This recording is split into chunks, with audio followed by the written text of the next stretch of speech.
Hello दोस्तों, आप सभी का स्वागत है हमारे यूट्यूब चैनल एसएससी कोचिंग पे।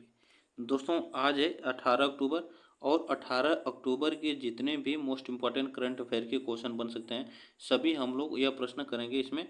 तो चलिए स्टार्ट करते हैं आज के डेली करंट अफेयर के क्वेश्चन, ठीक ना। तो आज के डेली करंट अफेयर के क्वेश्चन, और आप लोग वीडियो को एक बार लाइक शेयर जरूर कर दीजिएगा।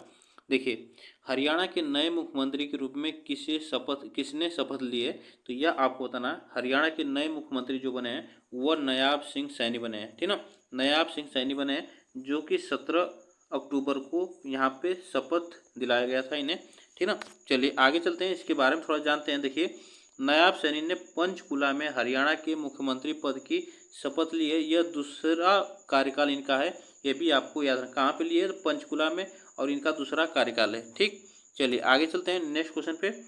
हाल ही में किसे भारतीय साइबर अपराध समन्वय केंद्र का राष्ट्रीय ब्रांड एम्बेसडर किसे नामित किया गया है? तो ब्रांड एम्बेसडर किसे नामित किया गया है? तो यह नामित किया गया है रश्मिका मंदाना को। रश्मिका मंदाना को नामित किया गया। तो इसके बारे में थोड़ा जान लेते हैं। देखिए, अभिनेत्री रश्मिका मंदाना को हाल ही में गृह मंत्रालय के तहत भारतीय साइबर अपराध समन्वय केंद्र I4C का राष्ट्रीय ब्रांड एम्बेसडर नामित किया गया है। ये भी आपको याद रखना है, यहाँ से प्रश्न बन सकते हैं इंपॉर्टेंट। चलिए आगे चलते हैं। हाल ही में भारत ने किस देश के साथ 3.5 अरब डॉलर के ड्रोन डील पर हस्ताक्षर किया है? तो यह आपको बताना है। यह ड्रोन डील पर हस्ताक्षर किया है तो यूएसए पर हस्ताक्षर किया है, यह आपको याद रखना है। देखिए, भारतीय रक्षा मंत्रालय ने हाल ही में रक्षा क्षमताओं को बढ़ाने के लिए 31 MQ-9B ड्रोन जो यह नाम दिया है, इसमें 16 स्काई गार्डियन और 15 सी गार्डियन के लिए यूएसए के साथ 3.5 अरब डॉलर के समझौता किया है। तो यह आपको याद रखना है। यहाँ पे 16 स्काई गार्डियन और 15 सी गार्डियन, यह इसके साथ समझौता किया गया। और इसमें जो डील हुई है, भारतीय नौसेना के 15 और सेना और वायु सेना के लिए 8 ड्रोन तैयार किए जाएंगे। तो यह बातें आपको याद रखना है यहाँ पे, ठीक ना। चलिए आगे चलते हैं। भारत की पहली हवाई अड्डा आधारित स्वसंचालित इंडोर वायु गुणवत्ता निगरानी सुविधा कहाँ शुरू की गई है? तो यह शुरू की गई है कहाँ पे? त्रिवेंद्रपुरम में। कहाँ पे? त्रिवेंद्रपुरम में शुरू की गई है। तो इसके बारे में थोड़ा सा जान लेते हैं। देखिए, केंद्रीय विज्ञान और प्रौद्योगिकी जो है राज्य मंत्री जितेंद्र सिंह ने त्रिवेंद्रपुरम में हवाई अड्डे पर भारत की पहली हवाई अड्डा स्वचालित इंडोर वायु गुणवत्ता की निगरानी के लिए पावना चित्र का अनावरण किया है। तो यह आपका किसका पावना चित्र का अनावरण किया है, यह आपको याद रखना है। यह ऑफ ग्रिड वायु गुणवत्ता मॉनिटर CSIR-NIIST द्वारा विकसित स्वदेशी इंडोर सौर सेल द्वारा संचालित है। इतनी बातें आपको याद रखना है।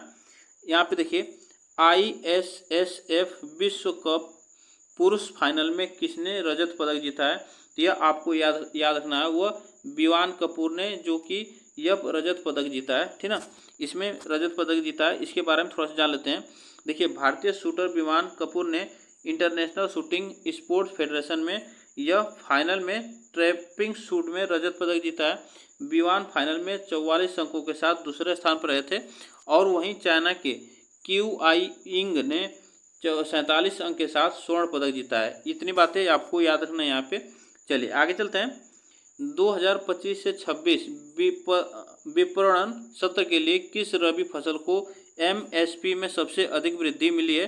तो यह सबसे अधिक वृद्धि मिली है, तो वह किसी मिली है? तो रेपसीड और सरसों को यह वृद्धि मिली है। इतनी बातें आपको, तो इसमें इतनी बातें आपको याद रखना है रेपसीड और सरसों के लिए, ठीक ना। चलिए इसके बारे में थोड़ा सा जान लेते हैं। सबसे अधिक MSP वृद्धि रेपिड सीड और सरसों के लिए 300 रुपये प्रति कुंटल, और 2025-26 विपणन सत्र के लिए नया MSP जो है 5950 रुपये है। यह आपको याद रखना है। चलिए, भारत ने one belt one road project में शामिल होने से इनकार कर दिया। यह किस देश का प्रोजेक्ट है? तो यह किस देश का है? तो यह आप याद रखिएगा, चाइना का, यह चाइना का प्रोजेक्ट है, यह आपको याद रखना है। चलिए आगे चलते हैं। किस एशियाई देश ने लिथियम और ग्रेफाइट सहित विश्व महत्वपूर्ण खनिज ब्लॉकों की ई नीलामी शुरू की है? तो ई नीलामी शुरू की है तो वह कौन? भारत ने की है, ठीक ना, भारत ने की है विश्व महत्वपूर्ण खनिजों का। चलिए आगे चलते हैं नेक्स्ट क्वेश्चन पे। आईसीसी ऑफ फेम में किस भारतीय महिला खिलाड़ी को शामिल किया गया है? तो किस भारतीय महिला खिलाड़ी को शामिल किया गया है? तो नीतू डेविड को यह शामिल किया गया, नीतू डेविड को शामिल किया गया, ये भी आपको याद रखना है। चलिए आगे चलते हैं। कौन सा केंद्रीय मंत्रालय सीमित देयता भागीदारी नियम 2023 से जुड़ा है? तो वह 2023 से जुड़ा है, वह आपको बताना है। ये इसमें आप बताइएगा। तो इसमें याद रखिए कारपोरेट मामले का मंत्रालय, कारपोरेट मामले का मंत्रालय जुड़ा है, यह आप याद रखिएगा, ठीक ना। चलिए आगे चलते हैं नेक्स्ट क्वेश्चन पे। जम्मू कश्मीर सरकार में उप मुख्यमंत्री सुरिंदर चौधरी किस विधानसभा क्षेत्र का प्रतिनिधित्व करते हैं?